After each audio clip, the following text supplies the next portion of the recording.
La escritura, la más hermosa, creo yo, la más sublime, la más, pues no tengo palabra para mencionar lo que hizo Cristo por nosotros. Amén. Ya lo tiene, Evangelio capítulo número 27. Aquellos que nos visitan por primera vez, no estoy loco, pero me empiezo a emocionar, me empiezo a apasionar y empiezo a gritar. Así que ahí como que si algo le incomoda, empieces a tapar los oídos, Dice así, Mateo 27, amén. Capítulo 27, verso 32. Voy a ir rápido para abarcar los capítulos más, los más que se puedan. Dice así, honrando la palabra en el nombre del Padre, del Hijo y del Espíritu Santo. Dice, cuando salían, hallaron a un hombre de Cirene que se llamaba Simón. A obligaron a que llevase la cruz. Y cuando llegaron a un lugar llamado Gólgota, que significa lugar de la calavera, le dieron a beber vinagre mezclado con hiel. Pero después de haberlo probado, no quiso beberlo. Cuando le hubieron crucificado, repartieron entre sí sus vestidos, echaron suertes, para que se cumpliese lo dicho por el profeta. Partieron entre sí mis vestidos y sobre mi ropa echaron suertes. Y sentados le guardaron allí. Y pusieron sobre su cabeza la causa escrita: Este es Jesús, el Rey de los judíos. Entonces crucificaron con él a dos ladrones, uno a la derecha y otro a la izquierda. Y los que pasaban le injuriaban, meneando la cabeza y diciendo: Tú que derribas el templo y en 3 días lo reedificas, sálvate a ti mismo. Si eres hijo de Dios, desciende de la cruz. De esta manera también los principales sacerdotes, encarneciéndole con los escribas y con los fariseos y los ancianos, decían: a otros salvó, a sí mismo no se puede salvar. Si es el Rey de Israel, que descienda ahora de la cruz y creeremos en él. Verso 44, lo mismo le injuriaban también los ladrones que estaban crucificados con él. Y desde la hora 6ª tuvo tinieblas sobre toda la tierra hasta la hora 9ª. Cerca de la hora 9ª, Jesús clamó a gran voz diciendo: Elí, Elí, lama sabactani. Esto es: Dios mío, ¿por qué me has desamparado? Algunos de los que estaban allí decían al oírlo: a Elías llama Y al instante corrieron uno de ellos, tomó una esponja y la empapó de vinagre, y poniéndola en una caña le dio a beber. Pero los otros decían: deja, veamos si viene Elías a librarle. Mas Jesús, habiendo otra vez clamado a gran voz, entregó el Espíritu. Y aquí el velo del templo se rasgó en 2, de arriba a abajo, y la tierra tembló, y las rocas se partieron, y se abrieron los sepulcros, y muchos cuerpos de santos que habían dormido se levantaron, y saliendo de los sepulcros, después de la resurrección de él, vinieron a la santa ciudad y se aparecieron a muchos. Ayúdenme todos juntos en el verso 54. El centurión y los que estaban con él guardando a Jesús, vieron el terremoto y las cosas que habían sido hechas, temieron en gran manera y dijeron: verdaderamente este era el Hijo de Dios. Nuevamente ayúdenme en el número 24. El centurión y los que estaban con él guardando a Jesús, visto el terremoto y las cosas que habían sido hechas, temieron ¿qué? En gran manera, y dijeron: verdaderamente este era el Hijo de Dios. Amado Espíritu Santo, te alabamos. Amado Dios soberano, Dios de la gracia, permíteme, Señor, predicar tu palabra con entendimiento. Permíteme predicar tu palabra, Señor, con sabiduría, con entendimiento, con discernimiento. Haznos sentir, Señor, tu presencia en este lugar por medio de la palabra. Señor, quita toda venda y quita, Señor, toda esclavitud. Quita, Señor, toda venda, Señor, de incredulidad. Hoy, Padre Santo, quieres hablar a tu pueblo y quieres recordarle lo grande, Señor, y el sublime, Padre Santo, el más alto que hiciste en aquel día, en aquella cruz. Permíteme, Señor, pon, Señor, incienso en mis labios. Pon fuego, Señor, en mi corazón. Pon, Señor, denuedo y pasión en mi vida, Padre, para predicar tu palabra y que tu iglesia, Señor, reciba, que tu iglesia comprenda y que tu iglesia se avive, que tú, Señor, levantes a aquel que no te conoce, amado Dios, por medio de este sacrificio, Padre. Quita toda incredulidad en nuestra vida, en el nombre glorioso de Jesús. Amén, Señor. Y amén. Ofrézcale unas palmas al Señor antes de comenzar. Verdaderamente era el Hijo de Dios.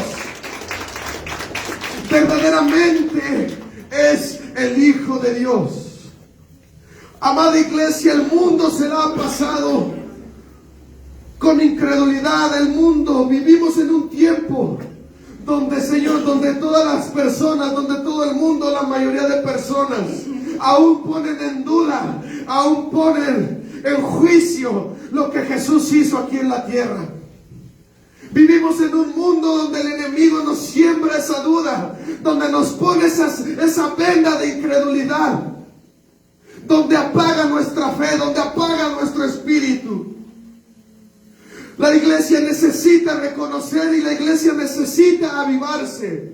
Y la iglesia necesita tener en su corazón, necesita tener en su vida presente el mayor acto que hizo nuestro Señor Jesucristo.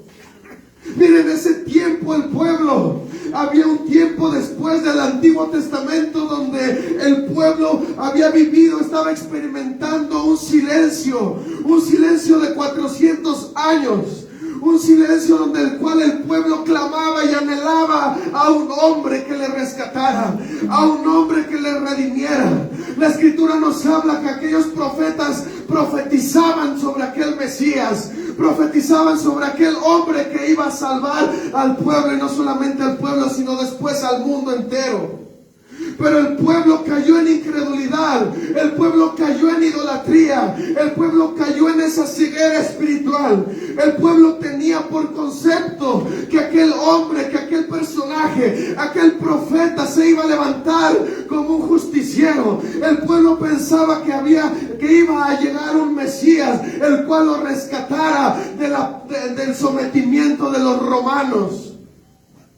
Por eso Juan en los primeros capítulos escribe esa negación y escribe ese rechazo que tuvo nuestro Señor Jesucristo cuando vino aquí a la tierra. Cuando vino aquí a la tierra y vino y proclamó y predicó, hizo sus maravillas, pero dice Juan que ni ellos mismos, que ni su pueblo mismo le creyó a aquel hombre, le creyó al maestro, le creyó al Mesías. Dice Juan, a los suyos vino, pero los suyos no le recibieron. A los suyos vino, pero los suyos no lo quisieron. Lo echaron fuera, no le quisieron. Y hoy nosotros debemos de entender y recordar que debemos de ser una iglesia cristocéntrica. Debemos de recordar el acto que hizo nuestro Señor Jesucristo. Debemos de comprender y debemos de entender que por medio de nuestro Señor Jesucristo obtenemos la salvación. Por medio de nuestro Señor Jesucristo obtenemos esa salvación, obtenemos esa redención.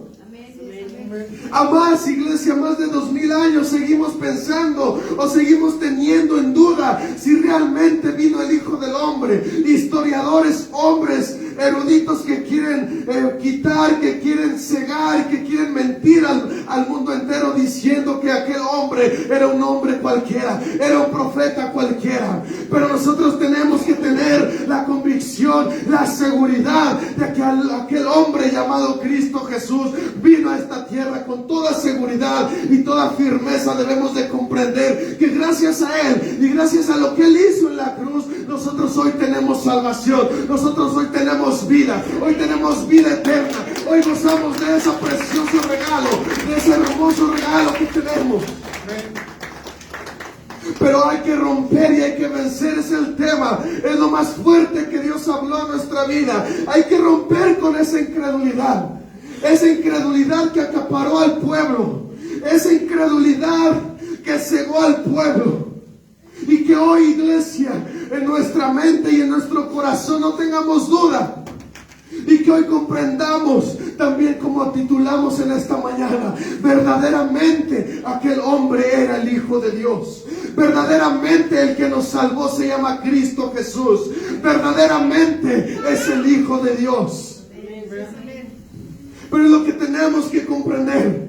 Porque había llegado un tiempo en el ministerio de nuestro Señor Jesús, aquel ministerio donde se tenía que dar a conocer, aquellos primeros años donde Él se mostró tal cual como aquel profeta, como aquel sanador, como aquel Mesías, como aquel hombre que rescataba, como aquel hombre que cuando abría sus labios la gente se maravillaba, la gente se asombraba, las maravillas lo perseguían, los milagros le perseguían. Pero también llegó un tiempo en que el pueblo dudó de Él. Llegó un tiempo en que el pueblo se dejó envenenar por aquellos escribas, aquellos hombres que querían injuriarlo, que querían calumniarlo, aquellos hombres que querían llevarlo al madero, porque era un hombre que hablaba la verdad, era el Hijo de Dios que confrontaba el pecado, era el Hijo de Dios que confrontaba el pecado, que reprendía la maldad, que si era un amor, que si era un Dios de amor, era un rey de amor, pero que enfrentaba el pecado, que primero te mostraba su pecado, que primero mostraba el pecado, la condición en la que tú estabas, pero después te abrazaba, después te decía: ven, eres salvo, eres rescatado, no peques más. Como aquella mujer que le confrontaron, aquella mujer que le llevaron, esa mujer que le llevaron injuriándole de adúltera.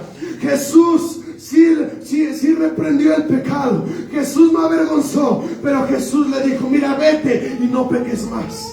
En ninguna parte de la Biblia va a encontrar donde Jesús no reprenda. En ninguna parte de la Biblia va a encontrar donde Jesús era amigo del pecado. Y si le están predicando algo que no es de acuerdo a la Biblia, no sé qué le estén predicando. Siempre Jesús confrontaba el pecado. Siempre Jesús enfrentaba el pecado. Siempre te hacía sentir en qué estabas fallando. Siempre le hacía ver en qué parte estaba fallando.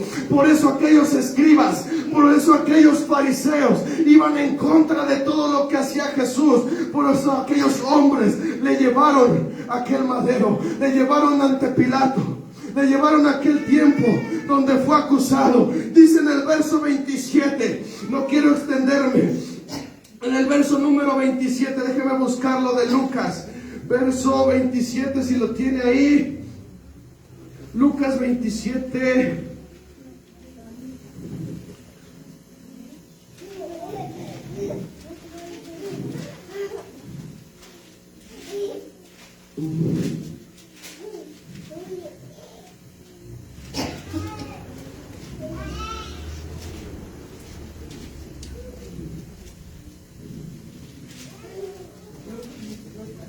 Perdón, es en Marcos. Marcos.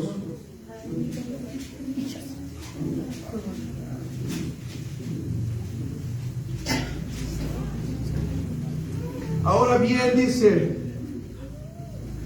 en el verso número 6 del capítulo 15, dice: ahora bien, en el día de la fiesta le soltaron un preso, cualquiera que le pidiesen, y había uno que se llamaba Barrabás, preso con sus compañeros de motín que habían cometido homicidio en la revuelta. Y viniendo la multitud comenzaron a pedir que hiciese como siempre les había hecho. Y Pilato le respondió diciendo: ¿queréis os suelte al rey de los judíos? Porque conocía que por envidia le habían entregado a los principales sacerdotes. Vea, esto es interesante, más los principales sacerdotes, ¿qué dice? Incitaron a la multitud para que le soltase más bien a Barrabás. Pilato estaba respondiendo, le dijo otra vez: ¿qué pues queremos que haga de el que llama rey de los judíos? Y ellos volvieron a dar voces diciendo: ¿qué? Crucifíquenle. Pilato les decía: pues qué mal ha hecho. Pero ellos gritaban aún más diciendo: crucifíquenles, sea crucificado.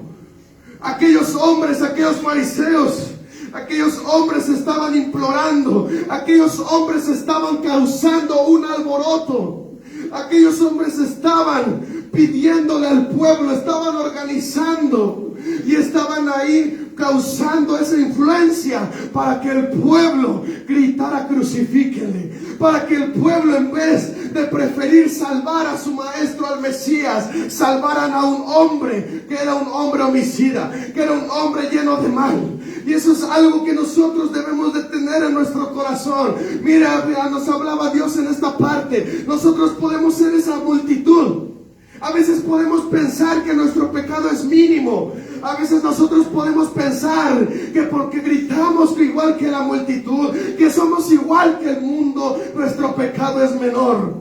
¿Sí me comprende? ¿Sí no estamos entendiendo? A veces nosotros pensamos y nos dejamos llevar por esa multitud diciendo crucifíquenle. Nos dejamos llevar por esa multitud clamando que prefieren a Barrabás, que prefieren al hombre homicida, que prefieren al Rey de la Gloria.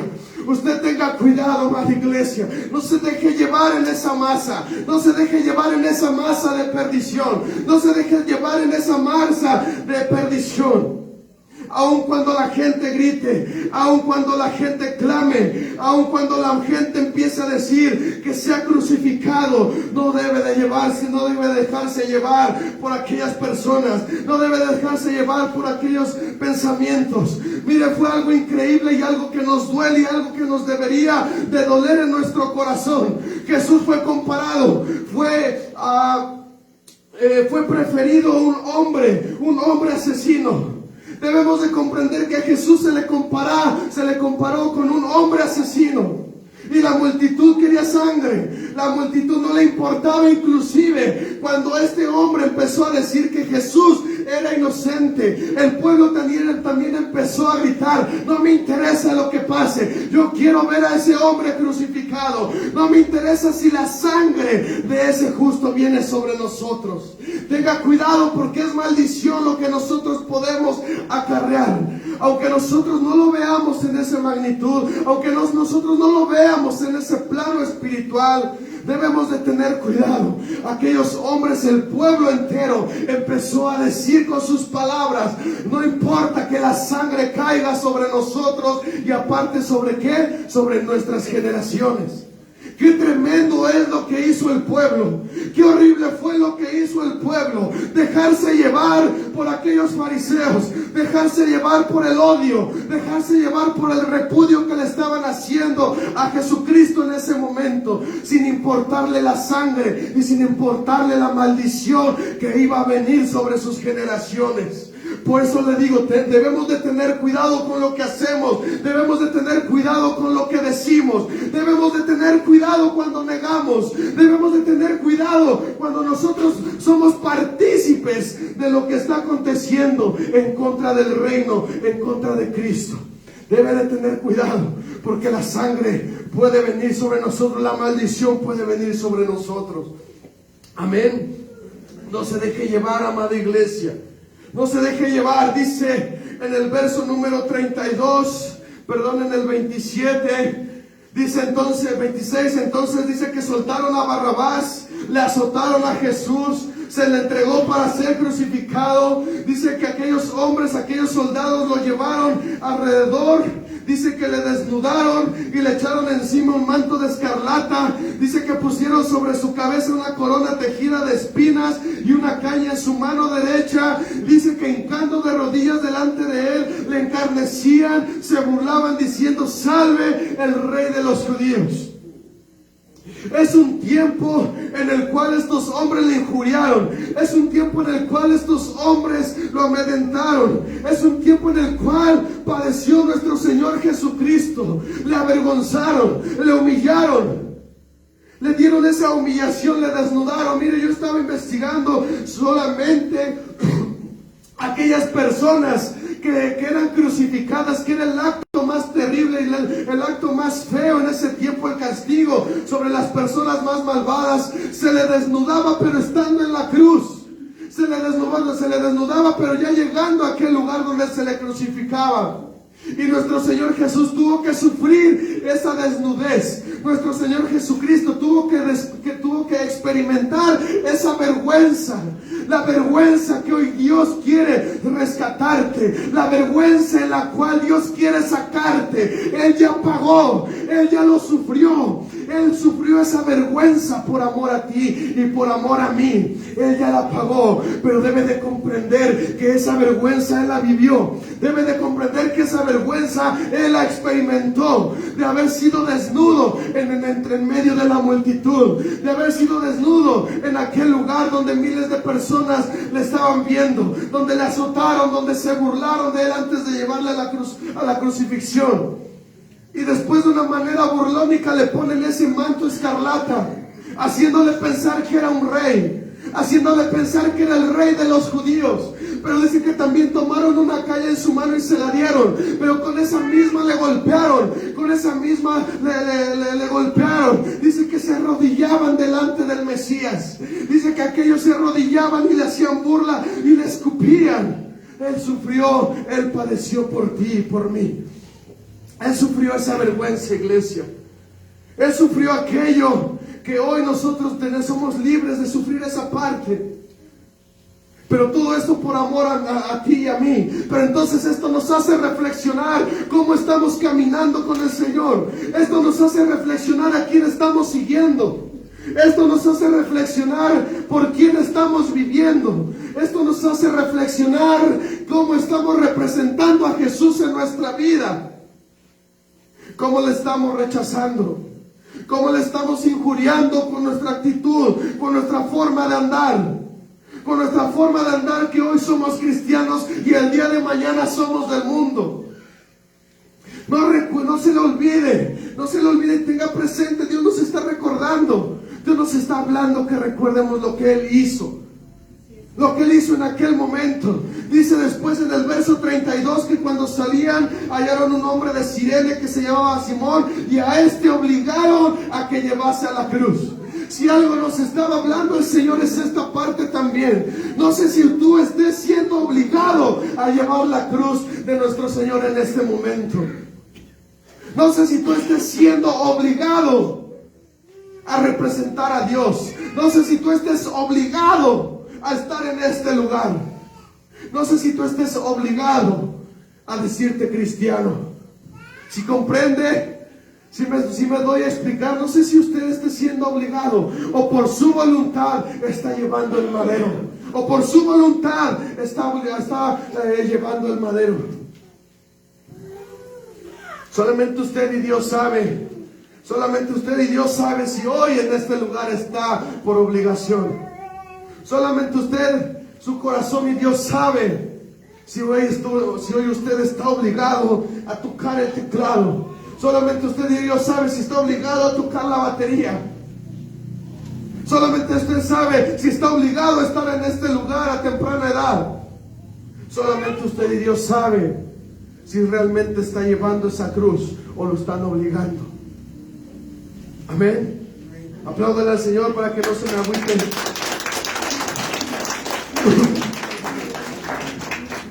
Llegaron a aquel lugar llamado el Gólgota, que significa la calavera. Dice que le dieron a beber vinagre mezclado con hiel, pero después de haberlo probado no quiso beberlo. Era algo que se les daba a aquellas personas que llevaban a juicio para soportar el dolor. Pero no se le olvide, yo le estoy resumiendo todo aquel azote. Yo le estoy resumiendo todas aquellas heridas. Yo le estoy resumiendo todos aquellos látigos. Yo le estoy resumiendo que físicamente, humanamente, nuestro Señor Jesucristo estaba en un choque hipovolémico. ¿Por qué? Porque ya se estaba desangrando desde antes. Ya desde antes le habían azotado. Ya desde antes habían usado herramientas para lastimarle. Yo le estoy omitiendo la parte en la que Jesús ya estaba siendo desangrado. En la parte en la que Jesús estaba agonizando. Por eso le estaban ofreciendo ese vinagre para soportar, era un tipo de anestesia, pero nuestro Señor Jesucristo no quiso hacerlo. Y esto nos habla de algo, nos habla de que fue aquel cordero inmolado, que fue a la cruz en silencio, que no abrió la boca para nada, no renegó, no fue desobediente. Esto nos habla del precio que tuvo que pagar nuestro Señor Jesucristo para que hoy nosotros fuéramos salvos. Esto nos habla de que Él aguantó y soportó el peso. Él no quiso pasar por ninguna anestesia. Él no quiso pasar por nada que mitigara el dolor, porque Él quería pagar el precio en la cruz del Calvario por tu vida y por mi vida. Amén. Aplaudan al Señor. Dice en el verso 35, 36 que aquel momento ya le habían crucificado, que aquel momento repartieron sus vestidos, que aquel momento pusieron aquel en el madero. Jesús es el rey de los judíos, y dice que entonces crucificaron con Él, dice, a dos ladrones, uno a la derecha y otro a la izquierda. Dice una parte interesante, que aquellos hombres que pasaban le injuriaban y meneaban la cabeza y le hacían burla y decían: tú que derribas el templo en 3 días lo reedificas, sálvate a ti mismo. Otros hombres, aquellos sacerdotes, se hacían de una manera burlónica, le encarnecían y le decían: a otro salvó, a sí mismo no se puede salvar. Dios quiere romper con esa incredulidad. Dios quiere romper con aquello que nosotros vemos imposible. Aquellos hombres que pasaban y merodeaban, aquellos hombres que veían al Cristo crucificado, movían la cabeza y le decían: ¿cómo es posible? Tú salvaste a muchas personas y no eres capaz de salvarte a ti. Lo que no sabían era que el precio lo estaba pagando, pero por todo el mundo. Lo que ellos no sabían, que no solamente no se trataba de Él, sino se trataba del mundo entero.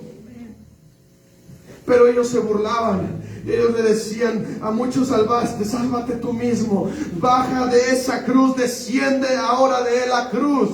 Y hay dos cosas que Dios me está hablando en este momento. El uno es lo que yo le decía: debemos de romper con la incredulidad. Debemos de romper con esa incredulidad. ¿Por qué? Porque cuando están las cosas negativas, ¿por qué? Porque cuando están las pruebas, nosotros debemos de permanecer con esa promesa. Nosotros debemos de mantenernos fieles. Nosotros debemos de mantenernos con esa promesa de que sea lo que sea oscuro, algún día va a amanecer. Algún día vamos a ver la luz. Algún día vamos a ver la respuesta. Y no que en algún momento voltemos a ver a la cruz y digamos: ese problema tú no lo puedes resolver, Cristo. Siempre hay que tener esa convicción, siempre hay que tener esa fe. Y el punto número 2 era algo que el enemigo le estaba hablando. El enemigo le estaba diciendo: mira, bájate de esa cruz, bájate de ese lugar, porque en ese lugar no perteneces. Bájate de esa cruz y vamos a creer en ti. Bájate de esa cruz y entonces sí vamos a creer en ti. Señor, si no me das ese trabajo, no creo en ti. Señor, si no me das ese carro, no voy a creer en ti. Señor, si no me bendices de la manera en que me quieres bendecir, no voy a creer en ti. ¿Me está escuchando? ¿Está comprendiendo? Tome su cruz y sígale, dice el Señor. Pero es tan complicado y es tan difícil. Es tan difícil porque podemos ser aquellos hombres, aquellos fariseos, aquellos escribas, aquellos que muevan la cabeza pensando en que tú tienen un Dios de yeso, en que tienen un Dios que no habla, pensando y cayendo en esa incredulidad, que tienen un Dios de manos pero de yeso, de pies pero de yeso y no camina. Caemos en esa incredulidad espiritual como cristianos. ¿Qué va a ser de aquellas personas que le hablemos de Cristo? ¿Qué va a ser de aquellas personas que nos visitan por primera vez si nos ven derrotados? Si nos ven queriéndole decir al Señor: mira, hazlo, cúmplelo. Si no, no voy a creer en ti. Aleluya. Amén. Dice el verso 44: lo mismo le injuriaban también los ladrones que estaban crucificados con Él. Usted sabe la humillación que tuvo que pasar nuestro Señor Jesucristo. Era el pago, era el castigo más ofensivo. Inclusive dicen los historiadores que este castigo aquellos romanos lo retomaron, si no me equivoco, el dato de los asirios, pero que los romanos lo complementaron. Los romanos lo hicieron todavía más agonizante, más duro el castigo. Y sin embargo Jesús tuvo que padecer ese momento. ¿Qué le parecería a usted si lo sientan a un lado de una persona que violó? ¿Qué pensaría usted si lo sientan de una persona que mató? ¿Qué pensaría usted si lo sientan a un lado o en un grupo de personas asesinas, de personas homicidas? ¿Se sentiría usted cómodo? ¿Usted se sentiría en paz? Es lo mismo que sintió nuestro Señor Jesucristo cuando a un lado de Él lo crucificaron y además le pusieron a dos hombres perversos, a dos hombres que tenían que haber sido crucificados. Es lo mismo que siente nuestro Señor Jesucristo. Es lo mismo que siente nuestro Señor Jesucristo cuando hay negación en nuestra vida. Pero no se le olvide que cuando usted tiene pena, no se le olvide que cuando usted siente repudio, no se le olvide a usted que cuando se siente incómodo, cuando está conviviendo con alguien que hizo el mal, el que no se sintió mal espiritualmente pensando en el tiempo postrero fue nuestro Señor Jesucristo, porque Él vino a salvar al pobre, Él vino a salvar al homicida, Él vino a salvar a las personas perdidas. Verso número 47 empieza a tener mayor peso en el mensaje. Dice, y desde la hora sexta, repita conmigo, hubo tinieblas sobre toda la tierra hasta la hora novena. Se lo voy a repetir, y desde la hora sexta hubo tinieblas sobre la tierra hasta la hora novena. Hubo algo que aconteció espiritualmente. Hubo algo que aconteció visiblemente. Y ese acontecimiento fue que aquel lugar, cuando fue crucificado, en ese momento, dice que se llenó de tinieblas. Dice que se oscureció el día durante 3 horas. Y esto, amada iglesia, nos habla del pleito. Esto nos habla del choque espiritual. Esto nos habla de la guerra que libró nuestro Señor Jesucristo. ¿Por qué? Porque Él tenía que vencer las tinieblas. Él tenía que vencer la maldad. Él tenía que vencer a su enemigo. Por eso dice aquí que desde la hora sexta hasta la hora hubo tinieblas sobre toda la tierra hasta la hora novena. Hubo 3 horas de lucha, que hoy Dios te está diciendo que esa lucha ya Él la venció por ti. Esa lucha ya la pasó por ti. El reino de las tinieblas ha caído en tu vida. El reino de las tinieblas ha vencido a causa del Redentor, a causa de Cristo, de la gloria. Amada sea la gloria de Dios. Apláudale al Señor, porque Él ya venció. Él ya venció las tinieblas. El mundo, lo que te persiga, el mundo oscuro, Él ya lo pagó, Él ya lo padeció, Él ya lo vivió, Él ya ganó aquella batalla. No debes de sentirte más en esas tinieblas. No debes de sentirte más en esas ruinas. No debes de sentirte más en esa oscuridad. Porque el Cristo de la gloria ya pagó el precio. El Cristo de la gloria ya te dio la victoria. El Cristo de la gloria ya peleó por ti. Ya pagó el precio por ti en aquella cruz.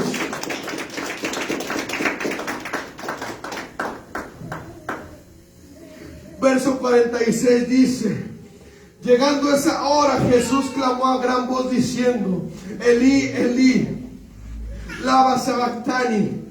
Esto es, Dios mío, ¿por qué me has desamparado? ¿Sabe usted por qué se hizo esa pregunta a nuestro Señor Jesucristo? Usted tiene esa respuesta de por qué se sintió desamparado nuestro Señor Jesucristo. ¿Que no se supone que era el Hijo de Dios? ¿Que no se supone que estaba en comunión con Dios? ¿Que no se supone que Dios y Él son uno mismo? Entonces, ¿por qué se sintió desamparado? Porque pensó que ve tanta maldad. ¿Sabe por qué, iglesia? Porque Jesús precisamente estaba pagando el precio. Jesús estaba pagando el precio. Jesús estaba llevando en su cuerpo, en sus lomos, en su vida, el peso del pecado. Es el acto que hizo nuestro Señor Jesucristo. Y Dios, acuérdese bien esto.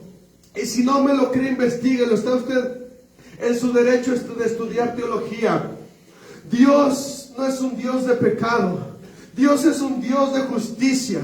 Dios es un Dios en el cual no habita, no alberga, no hay comunión con el pecado. Y lo que estaba haciendo nuestro Señor Jesucristo era estar pagando el precio y cargando el pecado. Por eso es de que tuvo que haber un desprendimiento entre Dios y Jesús.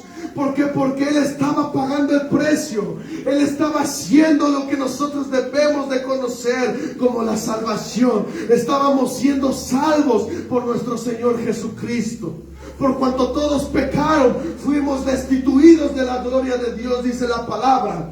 Entonces lo que tenía que hacer nuestro Señor Jesucristo era reconciliarnos con el Padre. Y lo que tenía que hacer era cargar el pecado, ser partícipe del pecado, aunque Él, dice el apóstol, nunca hubo pecado en Él.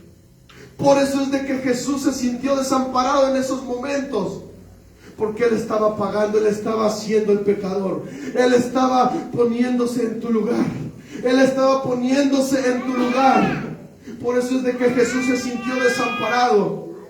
Por eso es de que Jesús clamaba, lama sabactani, ¿por qué me has desamparado?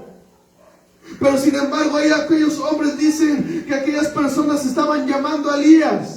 Y dice ahí entonces, y después que corriendo unos, tomó una esponja, la empapó de vinagre y poniéndola en una caña, le dio de beber. Mire, esto es de mi parte, esto no me lo crean. Pero Dios me hablaba mucho sobre esta parte del vinagre. Y yo decía, ¿qué tiene que ver el vinagre? Y Dios me decía, es que el vinagre es lo que estaba pasando. Después sí lo tuvo que absorber porque nosotros somos el vinagre.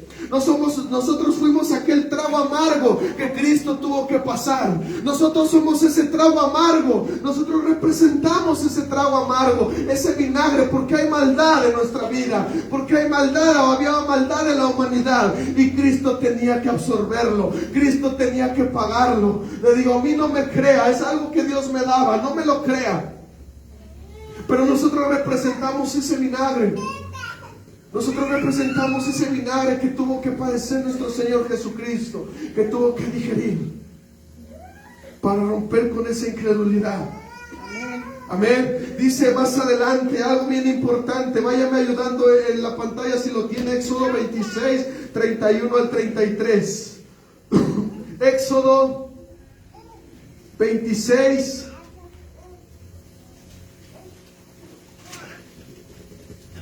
31 al 33. Estos son los nombres. A ver.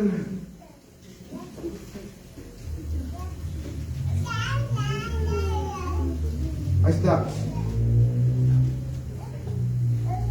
Arma el tabernáculo según el modelo que se mostró en el monte. Para el interior del tabernáculo confecciona una cortina especial de lino de tejido fino, adorna con hilo azul, púrpura y escarlata y con querubines hábilmente bordados. Dice, cuélgalo de ganchos de oro que estaban sujetos a 4 postes de madera de acacia, recubre de oro los postes y colócalos en 4 bases de plata, cuelga con broches y la cortina interior y coloca el arca del pacto en la sala detrás de la cortina. Esta cortina separará el lugar santo del lugar santísimo. Mire lo que aconteció. Dice después que mas Jesús, habiendo otra vez clamado a gran voz, dice que entregó el Espíritu. Y dice que algo aconteció, varios acontecimientos. Dice el 51, y he aquí el velo del templo se rasgó en 2 de arriba abajo y la tierra tembló. Nos quedamos en la primera parte. Dice que cuando entregó su Espíritu nuestro Señor Jesucristo, dice que el velo del templo, que dice que se rasgó ¿en qué? En 2. Pero vea de qué manera se rasgó, de arriba hacia abajo. ¿Sabe por qué nos habla esto la Escritura?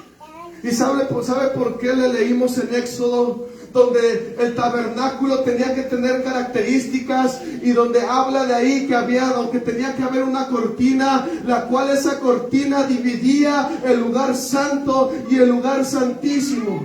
Era un lugar donde solamente tenía apertura el sacerdote. Era un lugar donde el pueblo no podía ingresar. Cuando el Señor Jesucristo muere y entrega el Espíritu, y dice aquí la palabra que el velo se partió en dos del templo, lo que simbólicamente o lo que teológicamente nos habla es de que en ese momento cuando se hizo apertura el velo, dio apertura a la humanidad para ser salva. Dio apertura entre el lugar santo y el lugar santísimo. Un lugar donde nadie podía entrar. Ahora, por medio de la gracia y por medio del sacrificio que hizo nuestro Señor Jesucristo, ese velo se rasgó. Dice que de arriba a abajo. ¿Sabe por qué? Porque arriba se encuentra nuestro Padre Celestial, y Él es el que estaba dando apertura hacia abajo, hacia donde estaba el Cristo de la gloria, hacia donde estamos nosotros. Por eso es que debemos de nosotros tener presente que en ese momento dio apertura a la salvación. En ese momento dio apertura a la humanidad.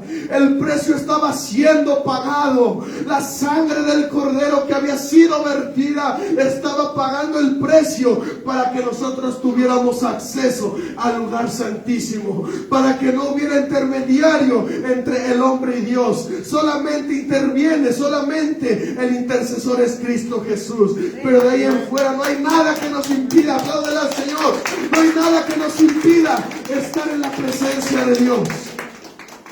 Por eso dice que aquel momento fue algo sublime, se rasgó, pero dice también que hubo en tierra un temblor, dice, y las rocas se partieron. Hubo un temblor donde la tierra se sacudió. Hubo una guerra la cual se ganó. Aquella tierra fue sacudida.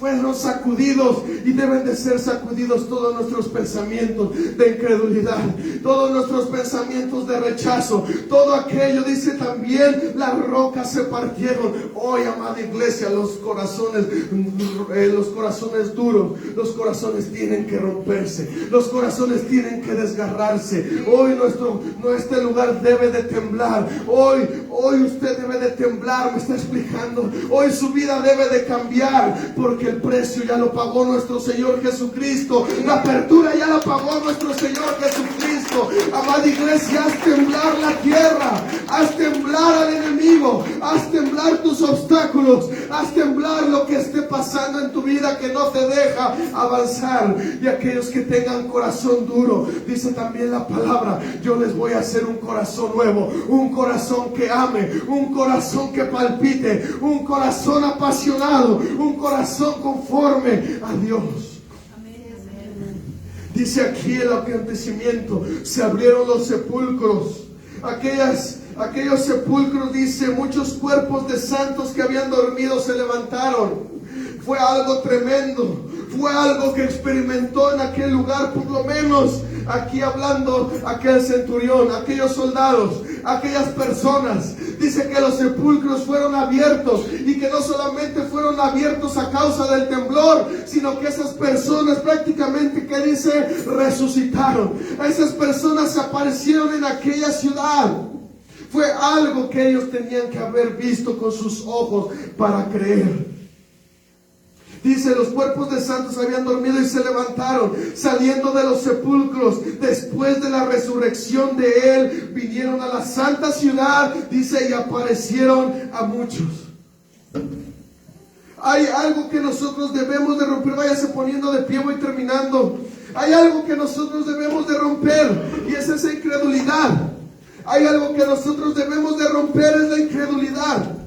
Dice ahí en la parte, en el versículo número 54, esto es bien interesante, ponga atención, no se distraiga. Dice en el 24, el centurión y los que estaban con él guardando a Jesús, visto el terremoto y las cosas que habían sido hechas, temieron en gran manera. Hay algo bien interesante que usted debe de entender. Este centurión no era cualquier hombre. Este centurión era un soldado. Este centurión era un hombre duro. Este centurión era un hombre tajante. Este centurión era un hombre que tenía a cargo milicia. Era un hombre que tenía a cargo soldados. Era un hombre duro. Era un hombre duro como la dureza de nuestro corazón. Era un hombre que tenía toda una mentalidad de soldado, tenía una mentalidad de destructor, tenía una mentalidad de muerte, tenía una mentalidad de guerra.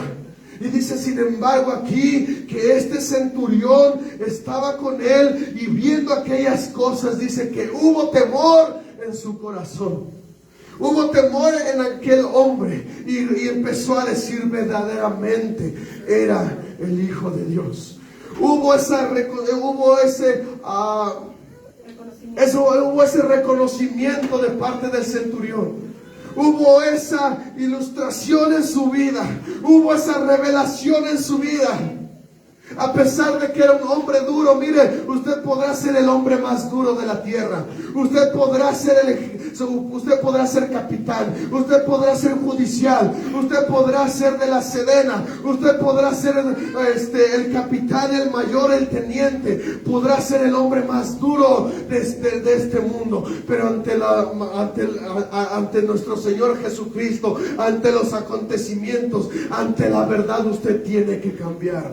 Usted tiene que venirle ese corazón. Usted tiene que venirle esa revelación. Usted, por más duro que sea como el centurión, usted debe reconocer que verdaderamente aquel hombre era el Hijo de Dios. Amén. Usted debe de reconocer. Apláudale al Señor. Usted debe de reconocer esa parte. Lucas 23:47. Lucas 23:47 dice así. Sí, algo pasó. Vea lo que el evangelista, vea lo que el hombre llamado Lucas dice. Otra versión: cuando el centurión vio lo que había acontecido, dio gloria a Dios, diciendo, verdaderamente este hombre era justo. Y toda la multitud de los que estaban presentes en ese espectáculo, viendo lo que estaba aconteciendo, se volvían golpeándose el pecho. Había arrepentimiento. Había arrepentimiento. ¿Sabe por qué? Porque ellos estaban reconociendo. Ellos estaban entendiendo que aquel hombre que ellos mismos crucificaron era verdaderamente el Hijo de Dios. Había arrepentimiento, se estaban golpeando. Aquella multitud que primero la había crucificado se empezó a dar golpes de pecho. Empezó a ver que verdaderamente aquel hombre tenía la verdad. Que verdaderamente aquel hombre lo que estaba predicando era verdad. Estaban reconociendo a aquel hombre que en verdad era el Hijo de Dios. No sé si tenga ahí a la mano primera carta a los que la vaya buscando, carta de los Tesalonicenses 4. Usted debe de comprender algo. Usted debe de entender algo y se lo voy a leer. Mateo 28. Pasado el día de reposo. Y yo quiero que cuando termine de leer usted no me aplauda a mí, sino aplauda lo que está escrito ahí. Dice, pasado el día de reposo, al amanecer del primer día de la semana, vinieron María Magdalena y la otra María. Hubo un gran terremoto porque un ángel del Señor descendió del cielo y llegando removió la piedra y se sentó sobre ella. Su aspecto era como un relámpago y su vestido blanco como la nieve. Y de miedo de él los guardias temblaron y se quedaron como muertos. Mas el ángel respondió y le dijo a las mujeres, no temáis vosotras, porque yo sé que buscas a Jesús, el cual fue crucificado. Dice el verso 6, no está aquí, pues ha resucitado como dijo. Venid, ver el lugar donde fue puesto el Señor. Aplaudan al Señor, porque dice, no está aquí, sino Él ha resucitado. Él ha resucitado. Aquel acontecimiento en la cruz, al día siguiente estaban comprobándolo. Aquel ángel estaba diciendo, aquel hombre que tú pusiste aquí ya no está, porque Él ha resucitado. Creemos en un Dios vivo. Creemos en Cristo que resucitó de los muertos. Creemos en aquel que nos perdonó. Creemos en aquel que nos redimió. Creemos en aquel que pagó el precio en aquella cruz. Pero ojo, iglesia, yo quiero compartirte algo por último. Perdóneme, pero ahora sí le metí mucha Biblia. Apocalipsis 1. Yo quiero que usted entienda, para que no se quede, para que usted no tenga esa venda de incredulidad. Dice aquí, y no nos pase lo que aquellos hombres que dudaron. He aquí el que viene con las nubes, y todo ojo le verá, y los que le traspasaron, y todos los linajes de la tierra, dice, harán lamentación por él. Te lo voy a repetir. He aquí el que viene con las nubes, todo ojo le verá, y los que le traspasaron, y todos los linajes de la tierra harán lamentación por él.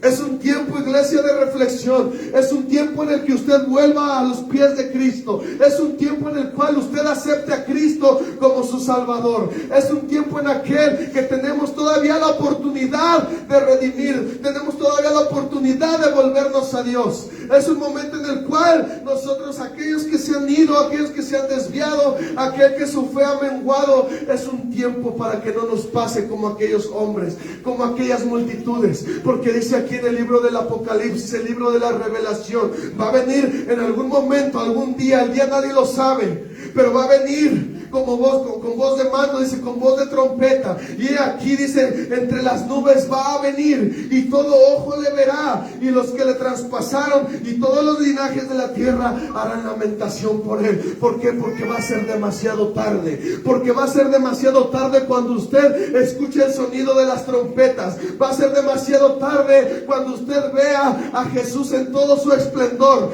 Va a ser demasiado tarde cuando venga el Cristo de la gloria a ejercer su justicia entre las nubes. Usted que no se lamente, sino que usted, como decía en Tesalonicenses, no sé si lo tenga, que seamos arrebatados entre las nubes, que nosotros seamos ese remanente fiel, que seamos arrebatados, que seamos esos hombres que resistieron y persistieron hasta el final.